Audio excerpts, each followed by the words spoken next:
icyo ari kwita gucungurwa kw'imibiri yacu n'ikibakundwa ni Kristo utari mu mwuka gusa, ni Kristo waje mu bugingo, noneho Kristo akambara umubiri wawe wose. Tukavuga Kristo mu mwuka, Kristo mu bugingo, Kristo mu mubiri.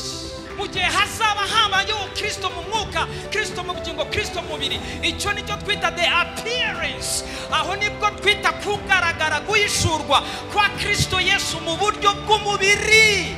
Aho ni witorero rikwiye kuba rigana, meaning duhera Kristo twemera karumwe natwe, tugakomeza kwiga no guhishurirwa, tukazamuka ubwazuzura ubugingo bwacu, amarangamutima y'abayanje, ubwenge bwe bubu bwanje, ibyaza bari byo nzi, ibyabona ari byo mbona, ibyo yiyumvamo bari byo niyumvamo, nagifite amarangamutima y'ibyakera, ibimbaho mbifata uko bifata, uko byumva niko byumva, niba ntacyo bimukoraho nibigira icyo binkoraho, niba nagahinda afite nanjye nako mfite, niba ari isoko y'urukundo nanjye nikomeze, niba ari isoko y'imbaraga nanjye nikomeze.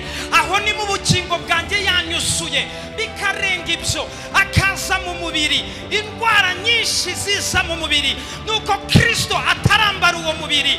Umunsi yawambaye ntabwo indwara ibaho, ihitanwa no kubaho kwe. Kristo ni iherezo ry'urupfu, ni iherezo z'indwara, ni iherezo ry'ibyakera, ni iherezo ry'ibintu byose. Aho niho church igomba kugana, aho niho tugana, aho niho tujya. Ntabwo ari ibitekerezo byiza, ahubwo iryo ni ryo herezo. Umunsi Kristo azaba yambaye umubiri, ntabwo havuga ko ari twe twenyine tuzamwambara, haravuga ngo yuzuye hejuru, yuzuye hasi, yuzuye muri byose. Bivuze ngo ikirere kizamwuzura, ubutaka buzamuhumeka, amazi azamumenya, ibintu byose bizumva Kristo.